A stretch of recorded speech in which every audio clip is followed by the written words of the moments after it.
नमस्कार दर्शकों, मैं हूं नाविका कुमार और आप जुड़ रहे हैं मेरे साथ सवाल पब्लिक का शो पर। क्या मुख्यमंत्री अरविंद केजरीवाल और आंदोलनकारी अरविंद केजरीवाल अलग अलग इंसान हैं? क्या सत्ता के लिए केजरीवाल का आदर्श बदल गया है? ये सवाल केजरीवाल के लोकपाल आंदोलन के गुरु रहे अन्ना हजारे की चिट्ठी से उठे हैं। ये चिट्ठी जो अन्ना हजारे ने आज लिखी है अरविंद केजरीवाल को, इसमें कई सवाल उठा दिए हैं। शराब नीति पर केजरीवाल को घेरते हुए अन्ना हजारे ने कहा, जैसे शराब का नशा होता है वैसे ही सत्ता का नशा भी होता है। आप भी सत्ता के नशे में डूब गए हो ऐसा लग रहा है। शराब नीति पर सीबीआई की जांच deputy chief minister Manish Sisodia के बैंक लॉकर तक आज पहुंच चुकी है। उधर विजिलेंस रिपोर्ट के आधार पर सिसोदिया के शिक्षा विभाग पर भी घोटाले का दाग नजर आ रहा है। सवाल पब्लिक का आज यह है कि आंदोलन से निकली आम आदमी पार्टी की सरकार आज गंभीर आरोपों में क्यों फंस गई है, कैसे फंस गई है? केजरीवाल का मॉडल अगर आम आदमी का मॉडल है तो घोटालों के दाग क्यों हैं? पाठशाला, मधुशाला, दिल्ली में सब में घोटाला, यही है आज सवाल पब्लिक का।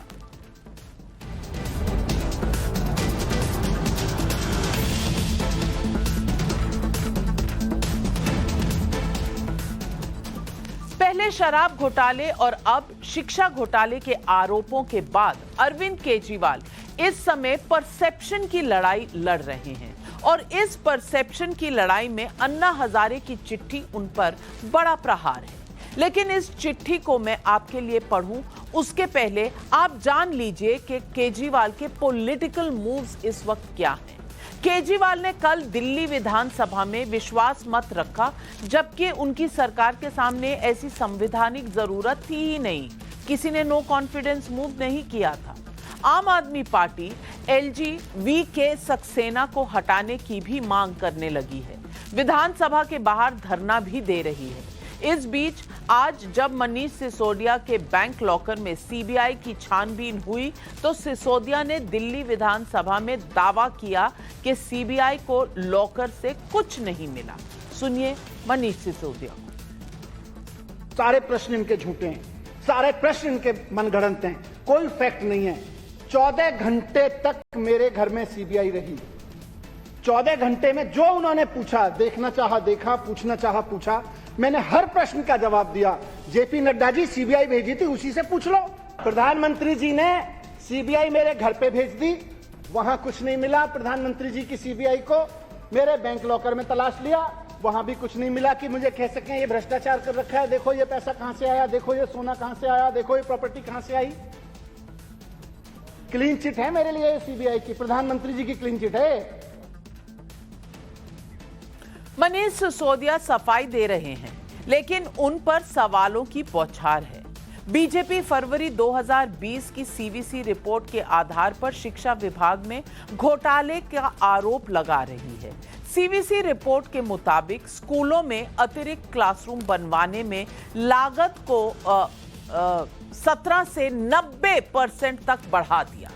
टेंडर में तय हुई रकम से 53% अधिक की लागत आई। अतिरिक्त रकम 326 करोड़ से अधिक की थी। 194 स्कूलों में 37 करोड़ की लागत से 160 टॉयलेट की जगह पर 1214 टॉयलेट बनाए गए। टॉयलेट्स को क्लासरूम के तौर पर भी गिन दिया गया। 141 स्कूलों में 4000 से ज्यादा अतिरिक्त क्लासरूम बनाए गए, जबकि 194 स्कूलों में 6000 से ज्यादा क्लासरूम बनवाए जाने थे। सीवीसी रिपोर्ट में क्लासरूम के निर्माण की क्वालिटी को लेकर भी सवाल उठाए गए हैं। इस बीच नांगलोई के एक सरकारी स्कूल में सीलिंग फैन गिरने से बीजेपी को केजरीवाल को घेरने का एक और बहाना भी मिला है। सुनिए बीजेपी ने क्या कहा। ये पंखा गिर क्यों जाता है? ये गिरने का सिलसिला ऐसा क्यों चल रहा है दिल्ली में? अरविंद केजरीवाल गैंग का चरित्र तो गिर ही रहा है, बच्चों के ऊपर पंखे गिर रहे हैं। अभी तो किसी दिन ये भी समाचार आ सकता है कि स्कूल का आधा हिस्सा ही गिर गया। आप जान के हैरान रह जाएंगे कि इन लोगों ने नंबर ऑफ रूम्स बढ़ाने के लिए, उस लूट को बढ़ाने के लिए टॉयलेट को भी कमरों का नाम दे दिया। मैं समझता हूं दिल्ली नहीं पूरे दुनिया में ये अनोखी लूट हुई होगी जहां कमरे बनाने में 5 का 33 तो हो रहा है, लेकिन टॉयलेट को भी कमरा में गिन लिया गया। शराब घोटाले का जब आरोप लगा तो केजरीवाल ने सिसोदिया को दुनिया का बेस्ट शिक्षा मंत्री बताया। अब शिक्षा घोटाले के आरोपों के बीच केजरीवाल को तमिलनाडु के मुख्यमंत्री एम.के. स्टालिन से ऑक्सीजन मिली है।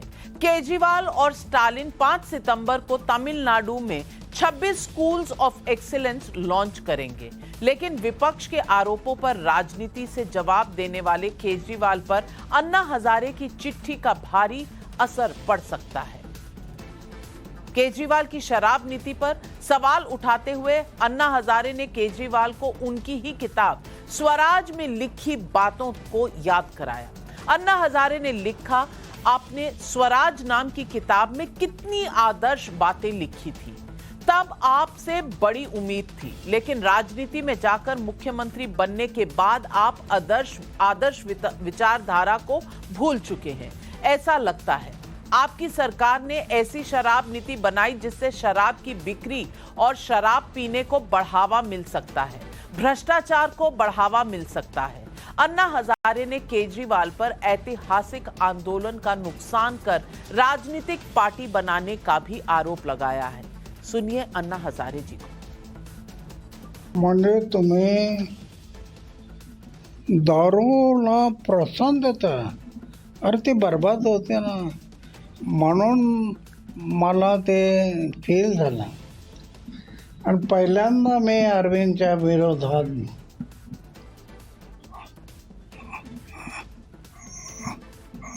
अशा प्रकारचे नोट काढले, ज्या विचारामध्ये एवढं सुंदर पुस्तक होतं गांधीजींचं,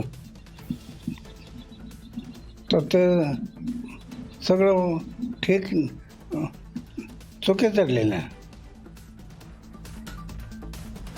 अन्ना हजारे की इस चिट्ठी पर आम आदमी पार्टी की प्रतिक्रिया भी तीखी है। सुनिए आपके नेता दिलीप पांडे का ये बयान। भारतीय जनता पार्टी बिल्कुल एग्जैक्टली यही करने, उनकी साख खत्म हो गई है। इतना झूठ बोला उन्होंने कि अब उनको भी भरोसा नहीं रहा कि हम कुछ कहेंगे तो जनता विश्वास करेगी, तो वो अपने झूठ को अन्ना जी के मुंह से बुलवाने की कोशिश कर रहे थे। दरअसल भारतीय जनता पार्टी के पास चलेगी क्या अन्ना हजारे? बिल्कुल मैं कौन किसके पास गया मुझे नहीं पता, लेकिन अपने झूठ को वो अन्ना जी के मुंह से बुलवाने की कोशिश कर रहे हैं। दरअसल वो अन्ना जी के कंधे पे रखकर अपनी उसी दगी हुई जो झूठ की बंदूक है उसी को दोबारा चलाने की कोशिश कर रहे हैं, और कोई बात नहीं।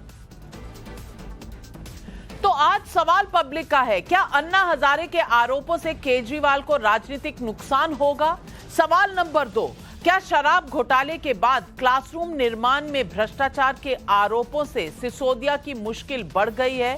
सवाल नंबर 3, क्या शिक्षा और शराब घोटालों को लेकर केजरीवाल पर मुद्दे को भटकाने के आरोप सही हैं?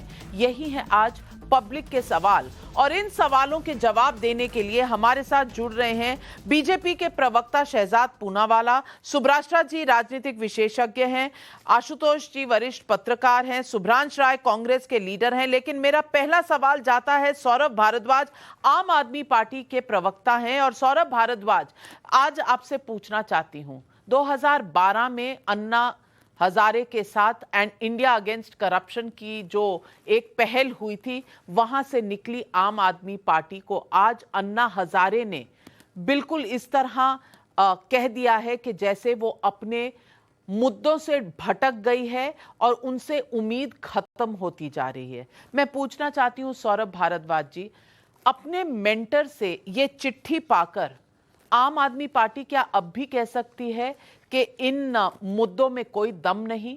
आपका समय शुरू होता है अब, 60 सेकंड का समय हर पैनलिस्ट को पहले राउंड में। सौरभ भारद्वाज जी।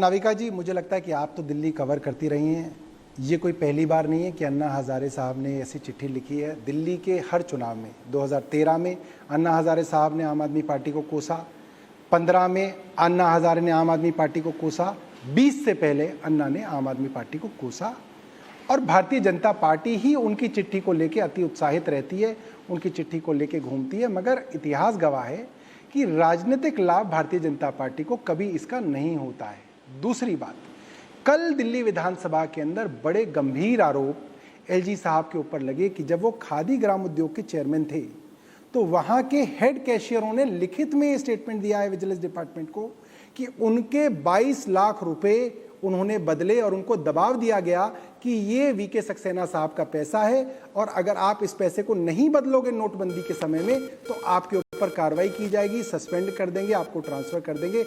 हम ये कह रहे हैं, आप आबकारी की जांच करा रहे हैं, स्कूलों की जांच करा रहे हैं, भाई सीबीआई की इस जांच कराने में भारतीय जनता पार्टी को क्या परेशानी है? गंभीर आरोप है, एलजी साहब का नाम लिखित तौर पे आ रहा है, उनके हेड कैशियर के आरोप हैं, इतने बड़े पद पे उन्होंने आपको लगाया, आप हमसे कहते थे जांच से क्यों घबरा रहे हो?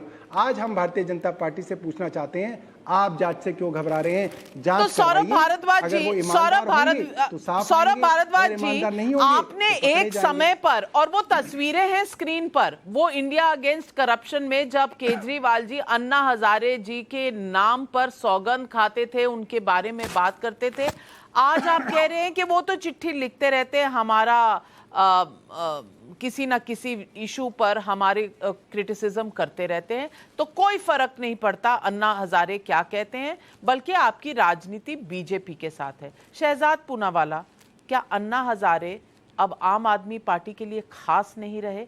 इतने आम हो चुके हैं कि एक वक्त पर गुरु मंत्र देने वाले आज किसी गिनती में नहीं है। तो ये तो भ्रष्टाचारी ही नहीं, ये तो एहसान फरामोश भी है, जिसकी उंगली पकड़कर राजनीति में आए, सामाजिक पटल पर आए, उसी को आज गालियां देने का और अपमानित करने का काम कर रहा है। पर भ्रष्टाचार के ठेकेदार बनाए बहाने हजार, चिल्लाए अत्याचार जब हो इंक्वायरी और फिर करे ड्रामा और दुराचार। मैं इनसे पूछना चाहता हूँ, पहले तो ये जो ट्विन टावर ऑफ करप्शन खड़ी कर रखी है शिक्षा नीति और शराब नीति के रूप में, 500 करोड़ का शिक्षा नीति में घोटाला, टॉयलेट को कमरा बता रहे, क्लासरूम बता रहे हैं, और दूसरा शराब नीति, अगर करप्शन नहीं था तो उसको वापस क्यों लिया? अगर शराब नीति में कोई गड़बड़ नहीं थी तो 2.5% से 12% कमीशन कैसे हुआ? ब्लैक लिस्टेड कंपनी को नोटिस कैसे जारी करके उसके ऊपर कोई कार्रवाई नहीं की गई? और मैं 144 करोड़ का सवाल नहीं पूछूंगा क्योंकि इसी सवाल का जवाब इनको आता है, बाकी सवालों का जवाब नहीं आता। ऑपरेशनल पीरियड लाइसेंस के कैसे बढ़ा दिए, किस प्रकार से सारे रूल तोड़कर लाइसेंस जो 2 ठेके से ज्यादा ठेके दे दिया, और आज इसी पर बात कर रहे हैं अन्ना हजारे। अन्ना हजारे ने क्या लिखा है? उन्होंने लिखा है, चलिए आप उनको अपमानित करो, उनको गालियां दे, जिनके हाथ को पकड़कर आपने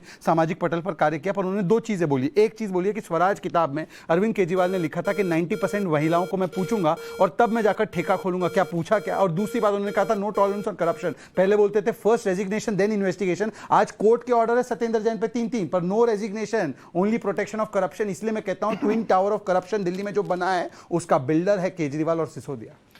मैं पूछना चाहती हूं आशुतोष जी, आप अन्ना हजारे के साथ और ये पूरी जो इंडिया अगेंस्ट करप्शन की एक पहल हुई थी 2012 में, इसके साथ बहुत नजदीकी से जुड़े हैं और तब उसके बाद आम आदमी पार्टी जन्मी थी। अन्ना हजारे तब क्या थे केजरीवाल जी के लिए, ये किसी से छुपा नहीं हुआ है। क्या आज उनके जो शब्द हैं वो खोखले हैं? क्या आम आदमी पार्टी अब भूल चुकी है आंदोलन का समय और अब सत्ता जो है वो अलग हो चुकी है, जैसा अन्ना हजारे जी कह रहे हैं? या आप समझते हैं कि ये एक पॉलिटिकल बैटल है बीजेपी और आम आदमी पार्टी के बीच में, जिसमें अन्ना हजारे का इस्तेमाल किया जा रहा है किसी न किसी तरीके से आम आदमी पार्टी को नीचे दिखाने का? देखिए नमिका जी, जब आम आदमी पार्टी बनी थी तो आम आदमी पार्टी इसीलिए बनी थी क्योंकि अन्ना हजारे और अरविंद केजरीवाल के रास्ते अलग अलग हो गए थे। ऐसे में आज अन्ना हजारे का कोई चिट्ठी लिखना और उन पर कोई किसी तरीके टिप्पणी करने का कोई मतलब बचता नहीं है। और ना ही सौरभ ने बिल्कुल सही कहा कि ना ये कोई पहली बार है कि इस तरीके से अन्ना हजारे को बीच में लाया जाता है और उन पर उनका इस्तेमाल किया जाता है। अन्ना हजारे के साथ बहुत सारे सवाल हैं।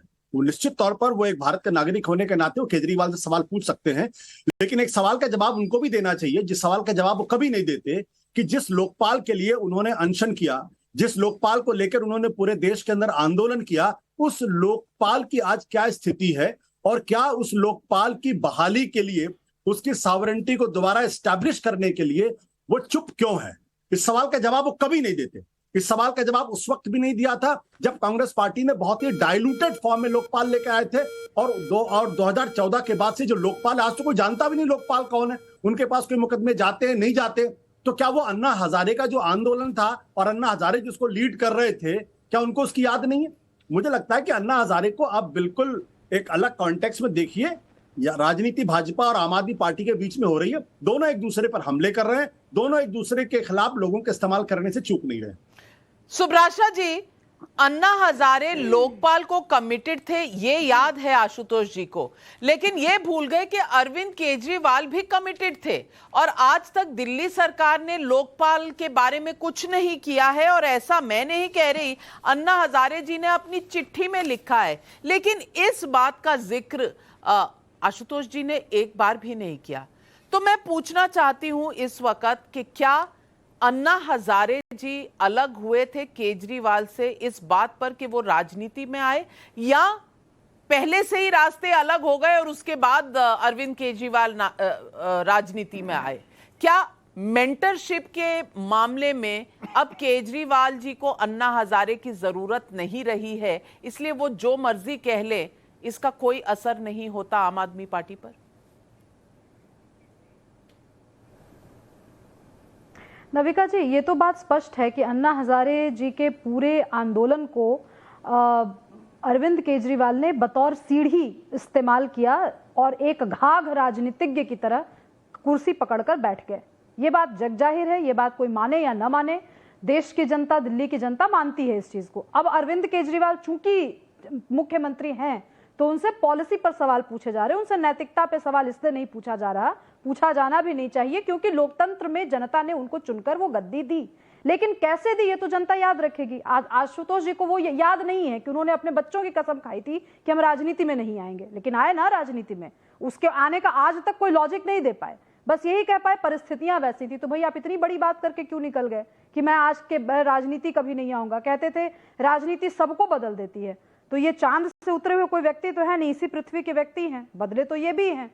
बात सिंपल सी है नविका जी, ये जो पूरा का पूरा कॉन्वर्सेशन चल रहा है ये लिकर पॉलिसी को लेकर शुरू हुआ, और आज लिकर पॉलिसी तो कहीं ना कहीं नेपथ्य में चली गई, उसके अलावा बाकी सारे मुद्दे चले आए। आप ही के शो में एक कांग्रेस के आम आदमी पार्टी के नेता थे, जवाब तो नहीं दे पाए थे लिकर पॉलिसी का। मैं सौरभ भारद्वाज जी के साथ पिछले 1 घंटे से बैठी हूँ, दूसरे चैनल पे बैठी थी, लिकर पॉलिसी पे एक शब्द इनके मुंह से नहीं निकलता। आखिर इन्होंने लिकर पॉलिसी पे वो जो 180 डिग्री फ्लिप मारा, वो क्यों मारा? इसका व्हाइट पेपर नहीं है। जो लाइसेंसेस जिनको दिए गए, चलिए ये सवाल भी पूछेंगे आम आदमी पार्टी के नेता सौरभ भारद्वाज जी से, लेकिन सुभ्रांश राय जी हमारे साथ जुड़े हैं। सुभ्रांश राय जी, सवाल ये है कि असली ताप तो आपने सहा है, आपकी पार्टी ने सहा है अन्ना हजारे और अरविंद केजरीवाल के आंदोलन का 2012 में। और आपको याद होगा वो मंजर जब कई हफ्तों तक अन्ना हजारे जी अनशन करके रामलीला मैदान में बैठे थे, मंत्री जाया करते थे, उनके पास कोई ना कोई संदेशा भेजा जाया जाता था, उनको मिलने के लिए मंत्री एयरपोर्ट तक जाया करते थे, और अल्टीमेटली ये करप्शन की जो साझेदारी थी इसको तोड़ने में अरविंद केजरीवाल और आम आदमी पार्टी दोनों बहुत सक्सेसफुल हुए 2014 में। लेकिन सुभ्रांश राय जी, उस वक्त लोकपाल मांगा गया और उस वक्त लोकपाल बनाया गया, अरविंद केजरीवाल जी ने आज तक नहीं बनाया दिल्ली में। आप समझते हैं कथनी और करनी में फर्क है और आंदोलन में और सत्ता में फर्क है, जैसा अन्ना हजारे जी कह रहे हैं? देखिए नविका जी, 2012 में लोकतंत्र जिंदा था, इसलिए अन्ना हजारे आंदोलन करते थे, तो नेता, मंत्री, अधिकारी, विधायक, सांसद उनसे मिलने जाया करते थे। ये तो एक बात हुई। दूसरी बात यह है कि आरएसएस के जो दोनों बच्चे हैं ना, टीम ए और team B, Bharatiya Janata party Narendra Modi की सरकार और अरविंद केजरीवाल की सरकार, ये दोनों विज्ञापन जीवी सरकार है। काम इनको नहीं करना है, इनको सिर्फ विज्ञापन चलाना है और विज्ञापन के बहाने अपनी दुकान चलानी है। दो बड़ी बातें हैं, आज मैं चर्चे पर ही आपका ध्यान आकर्षित करना चाहता हूं। अरुणाचल प्रदेश में चाइना बुलडोजर चला रहा है, हम उसकी चर्चा नहीं कर रहे हैं, हम शराब और टीम ए टीम बी की चर्चा कर रहे हैं। प्रति घंटे 5 दिहाड़ी मजदूर बेरोजगारी के कारण आत्महत्या कर रहे हैं नरेंद्र मोदी सरकार के अंदर, हम उस पर बात नहीं करेंगे। अब बात करते हैं शराब नीति पे। बिल्कुल दिल्ली की शराब नीति में करप्शन हुआ है। तो शराब नीति को जब दिल्ली में कोविड काल में लोग ऑक्सीजन से मर रहे थे तो सिसोदिया और केजरीवाल बैठ के शराब नीति बना रहे थे, लेकिन उसको सिग्नेचर करने का काम भी तो भारतीय जनता पार्टी के एलजी ने किया था। तो दोनों जिम्मेदार है, चोर चोर मौसेरे भाई। रही बात शिक्षा नीति की, बिल्कुल अरविंद केजरीवाल ने एक स्कूल नया नहीं बनाया, आरटीआई में दिखाता है कि 63 बनाए, लेकिन मैक्सिमम लीपा पोती का काम किया है। फिर वही बात, शराब में करप्शन केजरीवाल करे कि शिक्षा में करप्शन मनीष सिसोदिया करे, लेकिन इन सब के अलावा देश के जो मेन मुद्दे हैं जिस पे नरेंद्र मोदी सरकार से सवाल पूछा जाना चाहिए, नहीं पूछा जाएगा। विज्ञापन जीवी सरकार है, दोनों चोर चोर मौसेरे भाई की तरह लड़ रहे हैं। चोर चोर मौसेरे भाई का कह रहे हैं सुभ्रांश राय जी। सौरभ भारद्वाज जी, हर वो इंसान जो पूछता है ये सवाल कि आपने क्यों यू टर्न लिया अपनी शराब पॉलिसी पर, उसको कोई जवाब नहीं मिलता। कांग्रेस कहती है, बीजेपी कहती है कि आपने इसमें कुछ ना कुछ घोटाला किया, ये उनका इंप्रेशन है। परसेप्शन में लोगों को लगता है कहीं ना कहीं दाल में कुछ काला है। मैं पूछना चाहती हूं, सीधा शराब नीति हो या स्कूल के जो ये क्लासरूम बने थे, इनकी जो एस्केलेशन ऑफ कॉस्ट हुई है 860 करोड़ से 1300 करोड़ तक, इस पर कोई सीधा जवाब क्यों नहीं दिया जा रहा आम आदमी पार्टी की सरकार द्वारा?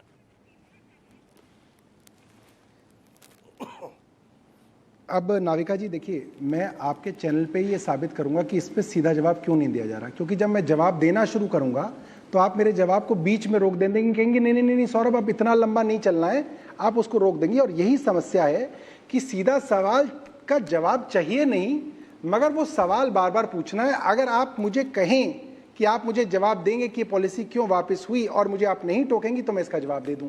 बिल्कुल, आपके पास 60 की जगह 120 सेकंड देती हूं मैं, आप जवाब दीजिए। मुझे भी देना फिर। जी इस इलाके के अंदर बोलो जिस don't be under the influence. अरे यार तुम छोटी छोटी चीजों पे मत उड़ो, आप इन्फ्लुएंस में मत रहो। अब आप इंटरव्यू नहीं करें, मैं आपको बिल्कुल 120 सेकंड दूंगी, पहले उन्हें बोलने। कलमाड़ी को याद मत करो। आप करिए, सबको कलमाड़ी की याद आ रही है। चलिए आप 120 सेकंड में समझा दीजिए। ये एक्सप्लेनेशन मेरे लिए नहीं है, जनता के लिए है जिन्होंने चुनकर भेजा है। तो आप बताइए, 120 सेकंड आपके शुरू होते हैं अब। सबके लिए जी शिक्षा के विद्यालय खोलो, तुमने खोल दिए मदिरालय, हमने मांगा पाठशाला, तुमने दी मधुशाला, और आज प्रभाव तुम पर ही दिख रहा है। सौरभ तुम ही पर प्रभाव दिख रहा है। मेरे 2 मिनट आ गए, चलिए। अब इनके जो मेंटोर है, इनके मेंटोर बदल गए। इनके मेंटोर आज अन्ना हजारे नहीं, इनके मेंटोर लालू प्रसाद है। लालू प्रसाद इनका मेंटोर है। इसीलिए ये जैसे लालू चारा चोरी करता था गायों का, माँ का, हमारी माँ का चारा चोरी करता था, ये कमरे बनाते हैं, टॉयलेट बनाते हैं और टॉयलेट को क्लासरूम दिखाते हैं। ये देखिए सौरभ जी, ये क्लासरूम है, this is classroom, this is toilet. Classroom toilet, Navika not Anjana, Navika not Anjana, classroom toilet, classroom toilet. अब मेरा 2 मिनट बाकी है, मेरा 2 मिनट बाकी है। हाँ, 1 मिनट बाकी है। 45 सेकंड आपके निकल रहे हैं। सवाल शराब नीति पर, ये शराब नीति पर सवाल नंबर 1, 2.5% से 12% कमीशन क्यों किया? मेरा समय, नाविका उनको बोलिए। चलिए सौरभ जी, आपको रिकवरी का समय दे रही हूँ, आपको रिकवरी का समय दे रही हूँ। 2 नो बॉल आपने मारी है ना, तो दो नो बॉल के मामले में आप थोड़ा वेट करिए। सर्विस अब टेनिस की यहाँ से हो रही है।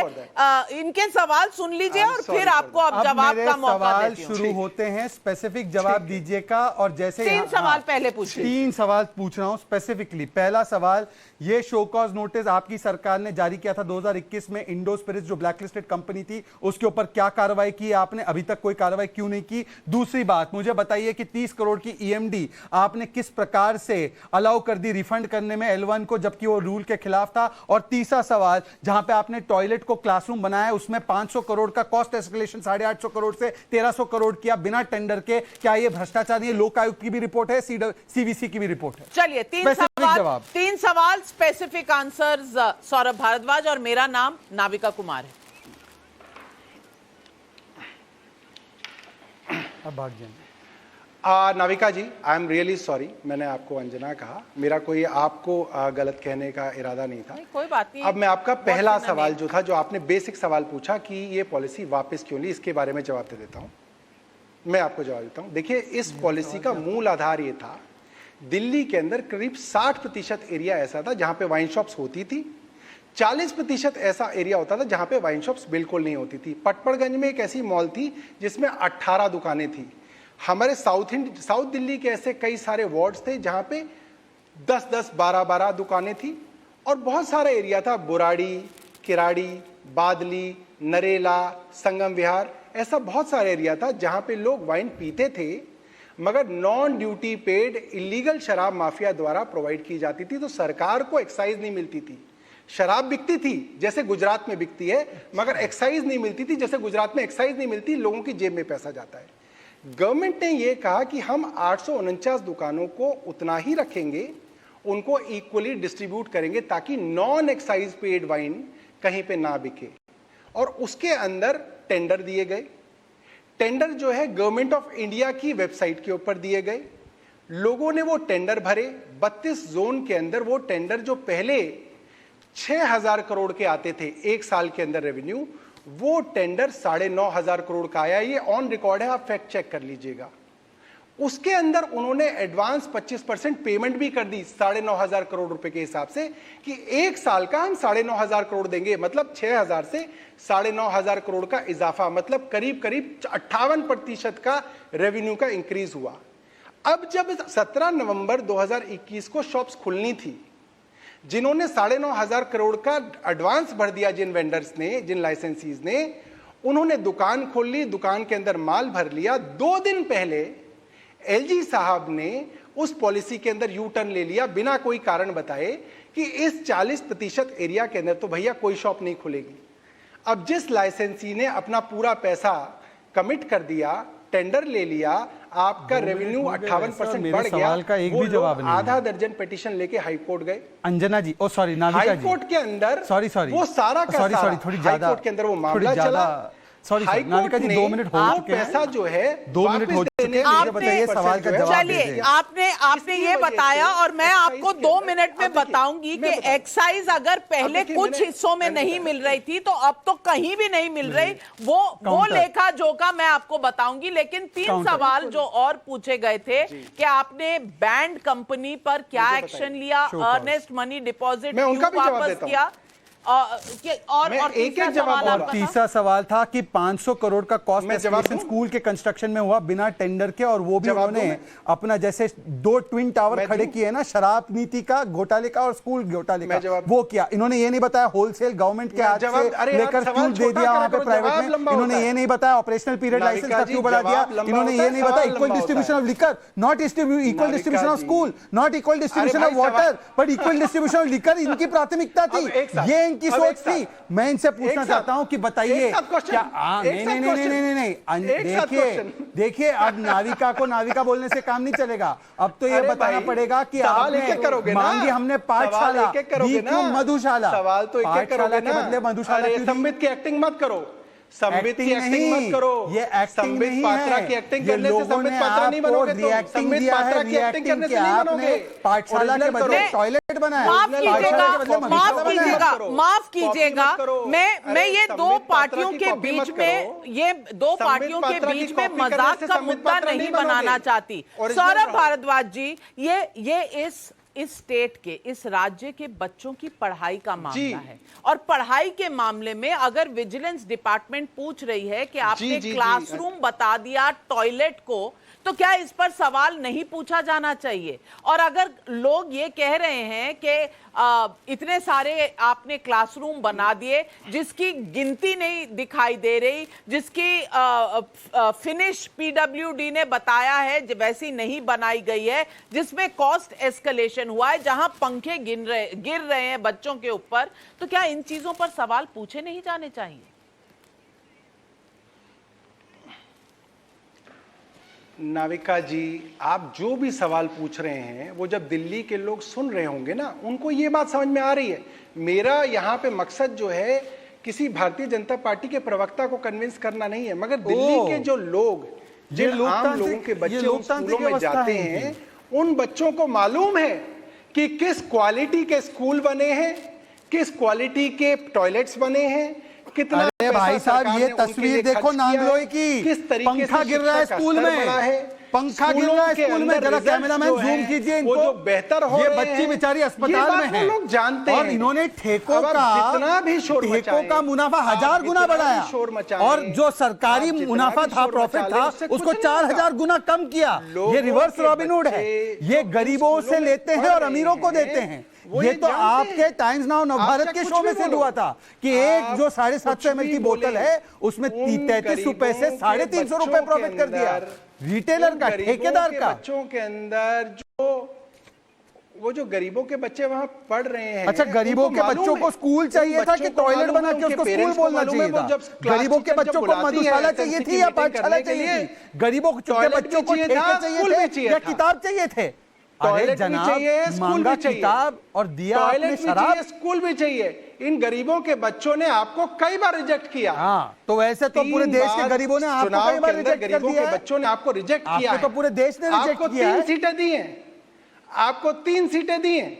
जिन स्कूलों के ऊपर आप बताइए, आपको कैंपेन 2019 में चलाया था ना, 2019 में कैंपेन आपने चुनाव से पहले इन्हीं स्कूलों पे चलाया था ना, नोटा से आधे लोगों ने आपको हरा दिया ना, लोगों ने आपको इसीलिए हरा के भेजा। Better choice than Kejriwal. Delhi के अंदर, केजरीवाल वर्सेस दिल्ली के अंदर जो आपने स्कूलों के ऊपर कैंपेन चलाया, आपको मैं सवाल पूछ रहा हूं, पूरा कैंपेन इसीलिए फेल हुआ। कार्रवाई क्यों नहीं की? फेल ही इसलिए हुआ पूरा का पूरा कैंपेन, नोटिस पे कार्रवाई क्यों नहीं की? जवाब नहीं। आप कितना भी झूठ बोलते रहे, आप जवाब नहीं, आप झूठ बोलते रहेंगे तो उसका जवाब क्या देंगे? जवाब नहीं। पाठशाला में शिक्षा में कैसे घोटाला किया? बोलते रहेंगे, आपको लगेगा हर झूठ का जवाब। देखिए, मैं इनको कहता हूं, हर झूठ का जवाब, ये घोटाले पर रहते हैं मौन, टीवी पर करते हैं ड्रामा फुल ऑन। मैं आपको बताना चाहती हूँ, आपने कहा कि पहले दिल्ली में पहले आपने कहा कि दिल्ली में कम थी वाइन शॉप्स, और आपने बढ़ाने की कोशिश की क्योंकि इनलीगल लिकर मिल रहा था। मैं आपको बताना चाहती हूँ कि मेरे पास मैंने ये नहीं कहा। आपने यही कहा था कि आप अपनी कई ऐसी जगह में बिना एक्साइज, चलिए इनलीगल नहीं कहा, आपने कहा ऐसी वाइन्स बेची जा रही थी जहां सरकार को एक्साइज ड्यूटी नहीं मिल रही थी। मैं आपको बताऊं पहले सरकार को कितनी मिल रही थी, देख लो। और मैं आपको बताना चाहती हूं यहां पर कि पहले पर बॉटल जो है एक्साइज ड्यूटी जो मिल रही थी ये 223 रुपीस की थी, और इस पे आप अगर लगा दें वैट कितनी मिल रही थी, तो इस पर वैट मिल रही थी तकरीबन ये एक्साइज ड्यूटी है, और यहां पर अगर मैं लगा दूं ये मिल रहा था आपको वैट, और इसके बाद डिस्टिलरी की प्राइस जो है कंज्यूमर को पड़ रही थी 530 रुपए। नई पॉलिसी में आपने कर दिया एक्साइज ड्यूटी को ₹1.88, यानी कि 2 रुपए से कम, और वैट को आपने कर दिया, आपका वैट जो है इसमें घट कर हो गया ₹1.90। तो आपने ये एक्साइज 2023 से ₹2 से कम कर दिया, 106 से ₹1.90 कर दिया, और कंज्यूमर की जो प्राइस होती थी बॉटल ₹530 वो हो गई 560। ठेके को कितना मिला वो डालिए मैडम। तो और ठेके को का कितना मिला? ठेके का जो प्रॉफिट है, नाविका जी मैं जवाब सुन लो, मधुशाला छोड़ो, पाठशाला सुनो। ये प्रॉफिट जो ठेके का है वो 560 में से 336 रुपए का तो प्रॉफिट है। पहले क्या था? पहले जो प्रॉफिट था वो था 33 रुपए, सिर्फ 33 रुपए। 33 समझा? रुपए प्रॉफिट था, समझा तो सौरभ? 10 गुना प्रॉफिट बढ़ा दिया आपने। 530 की बोतल अब 560 में मिलती है, एक्साइज ड्यूटी कम कर दी, और नकली संबित पत्र ऐसा ठेके वालों का प्रॉफिट हो रहा है, वो एक से एक फ्री दे रहे हैं, और दुनिया बस शराब के नशे में धुन है। सारा मुद्दा सौरभ भारद्वाज जी इसका है, ये गणित जो है ये सारा मुद्दा है। आप मुझे बता दीजिए 233 रुपए से एक्साइज ड्यूटी घटाकर ₹1.88 क्यों किया आपने? मैं जवाब दे दूं आपको? जी जवाब। नाविका जी मैं इसका जवाब दे दूं आपको? बिल्कुल। और मैं आपसे ये चाहूंगा कि आप फैक्ट चेक करके ये बताइएगा, आप ये फैक्ट चेक के बता कराइएगा कि मैंने सही कहा या आपने जो कहा वो सही कहा। मैं ये आपसे गुजारिश कर रहा हूं कि इसकी फैक्ट चेक कराइएगा। नाम तो फैक्ट चेक नहीं हो रहा तुमसे। कि मैंने फैक्ट चेक मीटर से पता किया क्या सही है क्या गलत है। अब जो मैं कह रहा हूं मैं बता दूं। अब मैं बता रहा हूं नाविका जी, अब आप इस बात को सुनिएगा। L1 लाइसेंसी की फी पुरानी पॉलिसी के अंदर 10 लाख रुपए थी, ये फीस बढ़ा के 5 करोड़ की गई, यानी कि 5000% ये बढ़ी। ये फैक्ट चेक है नाविका जी, आप अपने शो पे बता दीजिएगा, अगर मैं गलत हूं तो आप मुझे गलत बता दीजिएगा। दूसरा, L7 लाइसेंसी यानी कि रिटेलर, उसकी पहले जो फीस होती थी 8 लाख रुपए साल की होती थी। फैक्ट चेक करके नाविका जी आप बता दीजिएगा अपने दर्शकों को, जब हमने टेंडर दिए और टेंडर के अंदर जब बोलियां आई और हाईएस्ट बिडर को हमने रेट्स दिए, तो पर दुकान से आने वाली सरकार की आमदनी 8 लाख रुपए से बढ़ के 11 करोड़ 18 लाख हो गई। और मैं इस चीज पे खड़ा रहूंगा, मैं भागूंगा नहीं। आप फैक्ट चेक करके बताइएगा, यानी कि 14,000% का इंक्रीज हुआ रेवेन्यू पर शॉप। दूसरा मैं बताता हूं नाविका जी, मैंने आपको कहा कि दुकानों की नंबर नहीं बढ़ाए गए, दुकानों को रीडिस्ट्रीब्यूट किया गया। आपने उसको गलत तरीके से कहा कि उसको बढ़ाया गया, उसको भी फैक्ट चेक करके आप बताइएगा, क्योंकि मैं मानता हूं कि टाइम्स नाउ फैक्ट चेक करता है, आप करवाती हैं, आप एडिटर हैं, आपकी ड्यूटी है, आप वो कराएं और आपकी इज्जत बढ़ेगी अगर आप फैक्ट चेक करा के बताएं कि सौरभ भारद्वाज गलत है या भारतीय जनता पार्टी गलत है। पहले जो मुझे बताने दीजिए दिल्ली में एक मिनट मैं बाकियों के पास भी जाना चाहती हूँ। सौरभ भारद्वाज आपने 2 बातें कही, 5 करोड़ की कही और 11 करोड़ की कही, यानी कि 5 करोड़ आपने अपफ्रंट ले लिया और 11.8, चलिए मैं 12 करोड़ भी मान लूं, इतना आपने लिया, तो आपने पर वेंडर से या पर लाइसेंसी से आपने ले लिया तकरीबन 17 करोड़। नहीं अलग अलग लाइसेंसीज की बात कर रहे हैं। हाँ, तो अगर लाइसेंसी का 5, एक लाइसेंसी का 11, तो ये आपने अगर ले लिया तो ये वन टाइम फीस है, ये वन टाइम फीस है। और ये जो आप 300-350 रुपए जो ये छोड़ रहे हैं प्रति बोतल, ये प्रति बोतल छोड़ रहे हैं, और एक के साथ एक फ्री जब हो रही है तो कितनी बोतलें बिक रही हैं, बोतलें बिक रही नाविका हैं। 21 ड्राई डेज को 3 ड्राई डेज किया इन्होंने, जो टाइमिंग बढ़ा दी इन्होंने, सारी जगहों पर रिस्ट्रिक्शन, एज घटा दी, आपकी और इन्होंने जो बढ़ गई, यानी अगर पहले आप 100 बोतलें बेचते थे तो अब आप 1000 बोतलें बेचने लगे। 1000 बोतलों पर आपकी जो अपफ्रंट रेवेन्यू है वो सेम रहा, लेकिन जो पर बॉटल आपका जो अर्निंग होना चाहिए था वो गायब, नंबर 1। और नंबर 2, लॉटरी किसकी निकली? लॉटरी निकली जिन्होंने 336 रुपए का प्रॉफिट बनाना था, और 336 रुपए अगर आप इतनी सारी शराब बेचेंगे तो उनका नाविका जी, प्रॉफिट ये बढ़ेगा, पूरा का पूरा- बढ़ना चाहिए। प्राइवेट मार्केट में प्रॉफिटेबिलिटी होनी चाहिए, लेकिन शराब पर नहीं। इतना प्रॉफिट आप अलाउ करेंगे और स्कूलों नाविका में जी। टॉयलेट को क्लासरूम बताएंगे, तो एक माँ होने के नाते, एक औरत होने के नाते, एक महिला होने के नाते मुझे इस पॉलिसी से प्रॉब्लम है। सौरभ भारद्वाज जी, प्रॉब्लम है। नाविका जी, आप मेरे को जवाब देने देंगी? नाविका आप जी, मुझे इसमें जवाब एक देने और फैक्ट देंगी? जुड़ता है। नाविका जी, एक मिनट, पहली वो जवाब बात दे तो रहे हैं ये- मेरे। लिकर की आप सेल सिर्फ बढ़ी, एक सरकार की तरफी रेवेन्यू बात कैसे कर घटी रहे फिर? हैं। एक आप- लिकर की आप सेल मेरे को डेढ़ सौरभ गुना जवाब बढ़ी। भारद्वाज जी देने जवाब दीजिए। दीजिए, और आप उसके मेरे को बाद जवाब मैं देने ओपन दीजिए। अप कर रही आप मेरे को हूँ, जवाब ओपन देने अप कर रही दीजिए। हूँ डिबेट। नाविका सौरभ भारद्वाज जी का नाविका जवाब जी, दे दीजिए, मैं नाविका बाकियों से जी, पूछूंगी वो नाविका कन्विंस जी, है कि जी, नहीं। जी, जी सौरभ जी। नाविका जी, मैं जवाब जी नाविका जी, देखिए एक फैक्ट और चेक कीजिएगा कि आपने अभी अभी अपने प्रोग्राम में एक और गलत सूचना दी कि दिल्ली के अंदर शराब पीने की एज कम की गई। दिल्ली के अंदर आज भी शराब पीने की एज 25 साल है। भारतीय जनता पार्टी द्वारा शासित 5 राज्यों के अंदर 18 साल है और लगभग सभी राज्यों के अंदर 21 साल है। ये फैक्ट चेक भी आप अपने चैनल पे करके दर्शकों को बताइएगा, मेरे लिए नहीं, चलिए, आपके चैनल की मैं साख के लिए फैक्ट कि चेक आप कर रही फैक्ट चेक हूं। करते हैं। दूसरी बात, जब आपने बॉटल्स की बात की तो मैं आपको मैं एक्साइज के बारे में भी बता दूं। जब आपने बोला कि पर बॉटल की एक्साइज बिकेगी तो उसके अंदर इतनी एक्साइज मिलेगी। नाविका जी, आप इसी को समझिएगा, जब पर बॉटल के अंदर गवर्नमेंट एक्साइज कलेक्शन करती थी तो पिछले साल का कलेक्शन 6,000 करोड़ रुपए था, वो पर बॉटल का एक्साइज कलेक्शन था।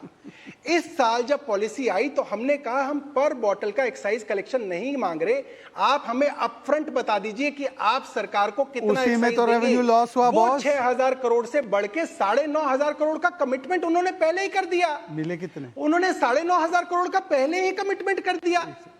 Government has nothing to do with कि एक बोतल पे एक्साइज कितना मिल रहा है, क्योंकि उन्होंने पहले ही एडवांस में 9,500 करोड़ का 25% का कमिटमेंट पहले ही दे दिया और बोला हर महीने एडवांस में हम देंगे। चलिए, इससे कोई फर्क नहीं सौरभ पड़ता कि भारद्वाज जी, गवर्नमेंट आपने जो मुझे notional चैलेंज excise ले किया रही है, कि वो तो मैं सिर्फ गलत शराब की फैक्ट बोतलों की बताती गिनती हूँ। के लिए ले रही है। हालांकि मैं जी। इसको सीरियसली ऑफेंस की तरह नहीं जी। ले रही हूँ, पर आपने सबसे पहली गलत बात करी कि मेरा नाम ही offense गलत के 2 लिए बार नहीं बोल बोला। दिया। offense के लिए नहीं लेकिन बोला।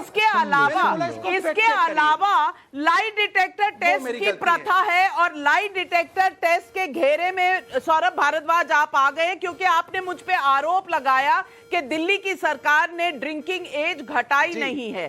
अब मैं हिंदुस्तान टाइम्स की अखबार से कोट कर रही हूं, मार्च 23, 2021, और इसमें लिखा है the Delhi government on Monday announced that the legal drinking age in the national capital has been lowered to 21 from the existing 25 years. The government also said that no new liquor shops will be opened in the city.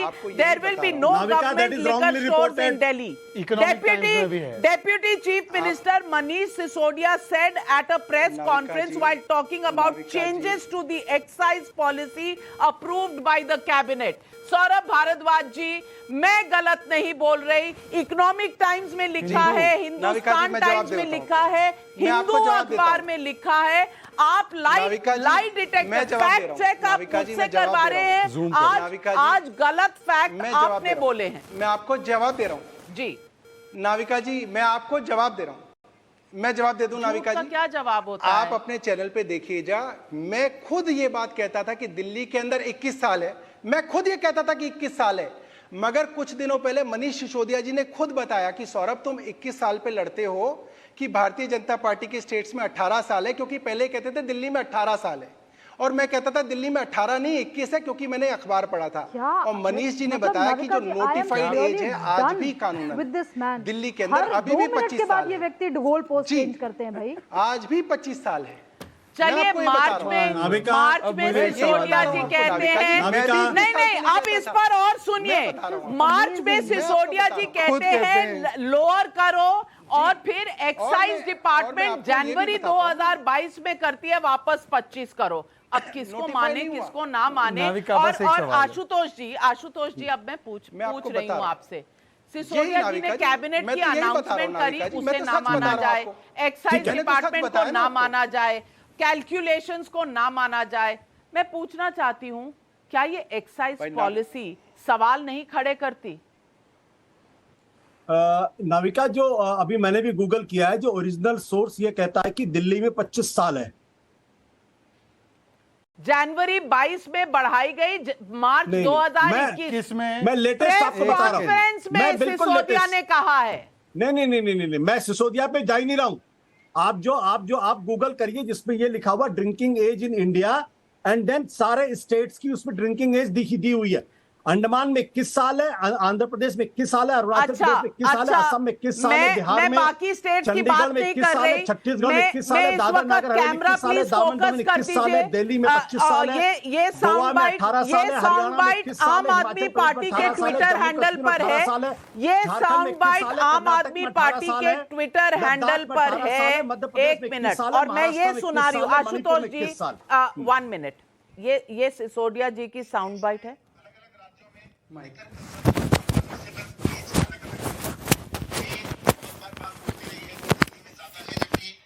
Gurgaon, ये नोएडा उत्तर प्रदेश में कम है, तो group of ministers ने recommend किया है कि दिल्ली में liquor consumption की एज नोएडा उत्तर प्रदेश के बराबर कर दी जाए।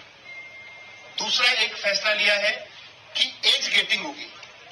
एज गेटिंग का मतलब है कि जिस एज तक की परमिशन है उससे नीचे के बच्चों को, उससे नीचे के व्यक्ति को ऐसे परमाइश में प्रवेश करने की अनुमति नहीं होती है जहां लिकर सर्व होती है।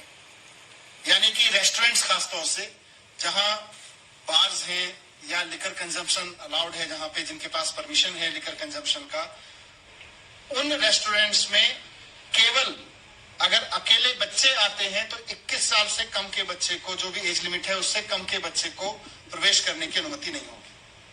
तो ये एक एज गेटिंग एक इंटरनेशनल एक्सपीरियंस है दुनिया भर में। सौरभ भारद्वाज जी, ये मेरी आवाज नहीं है, ये मनीष सिसोदिया जी बोल रहे हैं, और मैं ये साउंड बाइट प्ले कर दूंगी, ये साउंड बाइट प्ले कर दूंगी चैनल पर। कितना एक्सपोज नाविका जी, भाई रोज। नाविका जी मैं ये कह रहा हूँ, मैं नाविका जी ये कह रहा हूँ कि मैं खुद 21 साल के ऊपर कई बार बहस कर चुका हूँ चैनल्स पे। जब ये शहजाद 18 बोलते थे तो मैंने कभी नहीं बोला मेरे नाम पे बिल कब पढ़ रहे। सौरभ, मैंने आज तक इस विषय पर कभी डिस्कशन नहीं किया। मेरे नाम का सहारा मत लो, मेरे नाम का सहारा मत लो।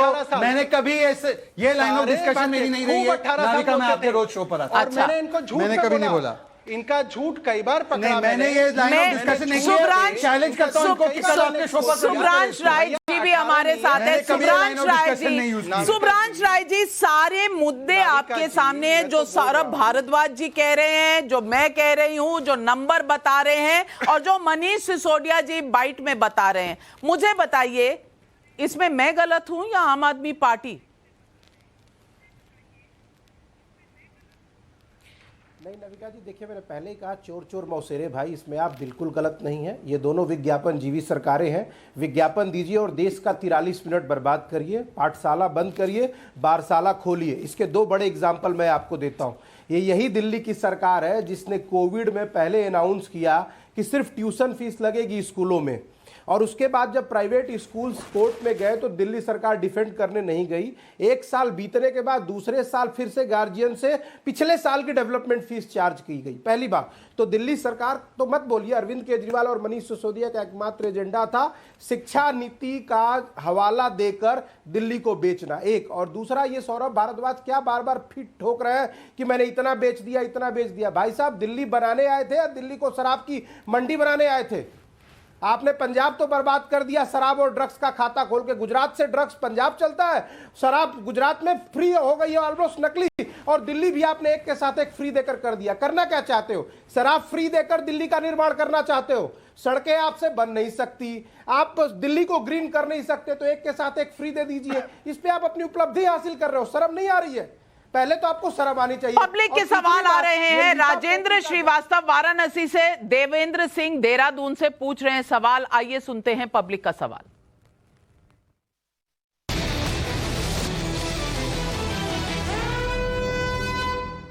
अन्ना हजारी ने केजरीवाल को एक कड़ी चिट्ठी लिखी है, क्या केजरीवाल अपना पक्ष रख पाएंगे? अन्ना हजारे जी की जो टीस है वो शराब नीति को लेकर है या आंदोलन के बाद केजरीवाल जी के राजनीतिक दल बनाने पर है?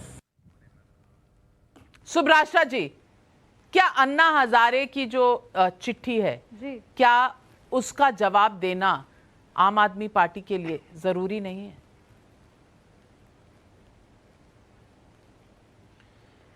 नविका जी, उन लोगों के लिए जरूरी होता है जो कभी भी जिन्होंने अपने जीवन में गुरु शिष्य की परंपरा का सम्मान किया हो, जहां छोटे बड़े का लिहाज हो।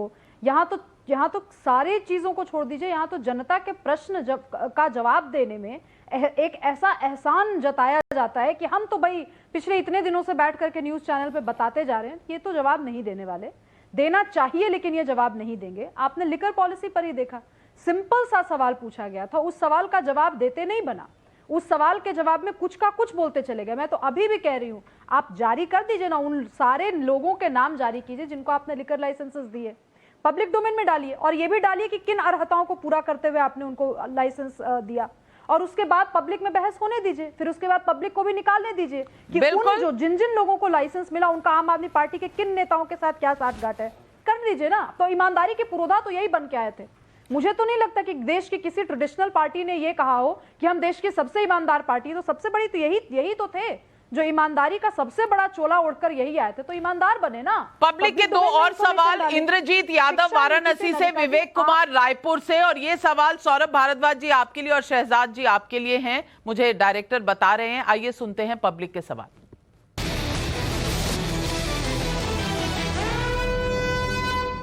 मेरा सवाल ये है कि सिसोदिया के खिलाफ सीबीआई बड़ी एक्टिव हो गई है, क्या ईडी से सीबीआई का कंपटीशन शुरू हो गया है? मेरा सवाल है कि शिक्षा में अगर केजरीवाल ने क्रांति की है तो उसका रिजल्ट कहाँ है? कंपटीशन है क्या एजेंसीज के बीच में? ये कंपटीशन नहीं है, ये पूरी की पूरी है कि करप्शन फ्री करना है। और जो लोग कहते थे कि करवा लो इन्वेस्टिगेशन, हम लोग को डर नहीं है, आज आपने 4 सवाल पूछ लिए, सौरभ भारद्वाज जी ने 1 सवाल का जवाब दिया है। 1 सवाल मैंने उनसे 4 दिन से 5 दिन से आपके शो पे पूछ रहा हूं आम आदमी पार्टी से कि शो कॉज नोटिस जारी किया, उस पर क्या कार्रवाई की, वो जवाब नहीं देना चाहते। क्योंकि जो लोग कहते थे फर्स्ट रेजिग्नेशन देन इन्वेस्टिगेशन, आज कहते हैं under no circumstances there will be resignation, there will only be protection for corruption, और 2 टावर ऑफ करप्शन खड़ी कर दी। सौरभ भारद्वाज जी, दूसरा सवाल था ये कि अगर शिक्षा पर इतना आपने जोर दिया था तो रिजल्ट दिखना चाहिए था, ये पब्लिक का सवाल। खत्म हो गया है ये। देखिए, रिजल्ट तो पब्लिक के बच्चे जो पढ़ रहे हैं उनको मालूम है।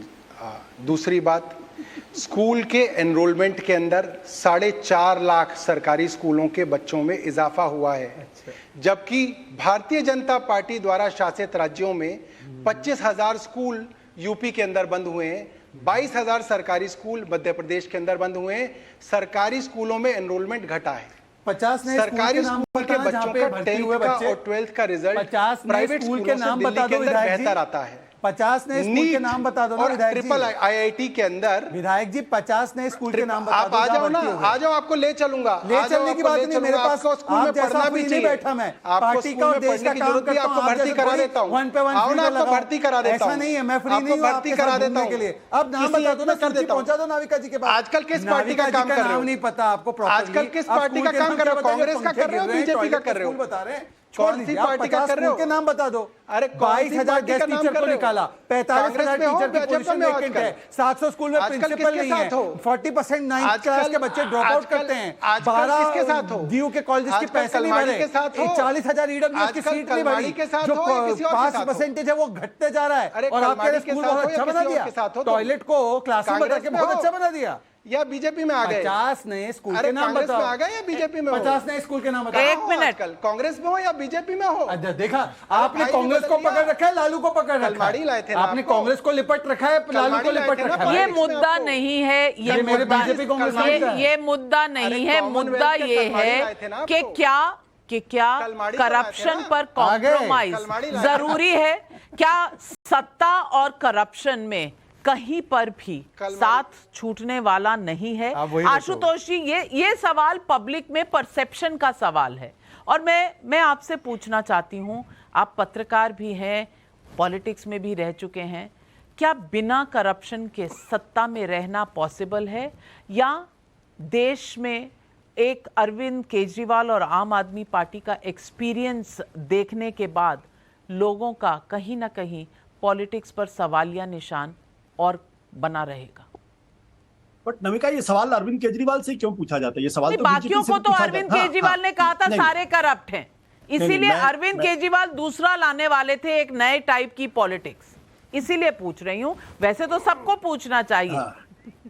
बिल्कुल, मैं इसीलिए कह रहा हूं कि आज की तारीख में सरकार चाहे मानती है कि बाकी सब करप्ट हैं, सरकार चाहे आम आदमी पार्टी की सरकार हो, चाहे वो भारतीय जनता पार्टी की सरकार हो या कांग्रेस की सरकार हो, किसी भी पार्टी की दिलचस्पी ना तो अपने यहाँ लोकायुक्त नियुक्त करने में है और ना ही राष्ट्रीय स्तर पर लोकपाल को मजबूत बनाने में है।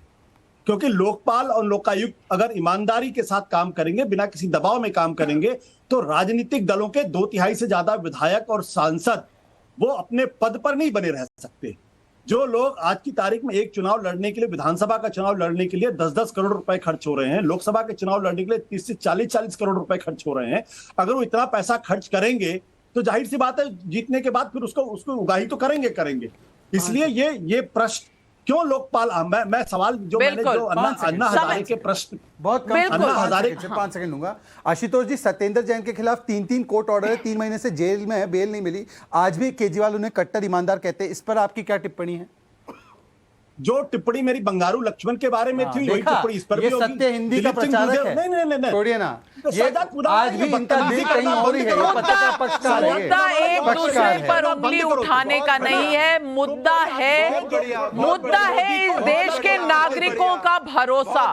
लोकपाल आंदोलन के बाद 2013 में अरविंद केजरीवाल ने जब आम आदमी पार्टी बनाई थी तो उन्हें नई राजनीति का विकल्प माना गया था। पिछले 3 विधानसभा चुनावों में दिल्ली की जनता ने केजरीवाल मॉडल पर भरोसा भी जताया है, लेकिन अब क्या इस व्यवस्था पर प्रश्न चिन्ह लगने लगे हैं? क्या सिर्फ बयानबाजी की जगह इस वक्त लोगों को जरूरत है ये जानने की कि कौन है सच्चा, कौन दे रहा है नई तरह की राजनीति, और क्या सत्ता और भ्रष्टाचार हमेशा इनका चोली दामन का साथ रहेगा? क्योंकि ये पब्लिक के भरोसे की बात है, ये पब्लिक की उम्मीद की बात है, ये पब्लिक की जिंदगी की बात है। क्या इसके बारे में कोई सोच रहा है? यही है आज सवाल पब्लिक का। मेरे साथ जुड़ने के लिए आज शो पर बहुत बहुत धन्यवाद। लेती हूं इजाजत, नमस्कार। पर जाइएगा मत, क्योंकि आ रहे हैं सुशांत सिन्हा लेकर न्यूज की पाठशाला।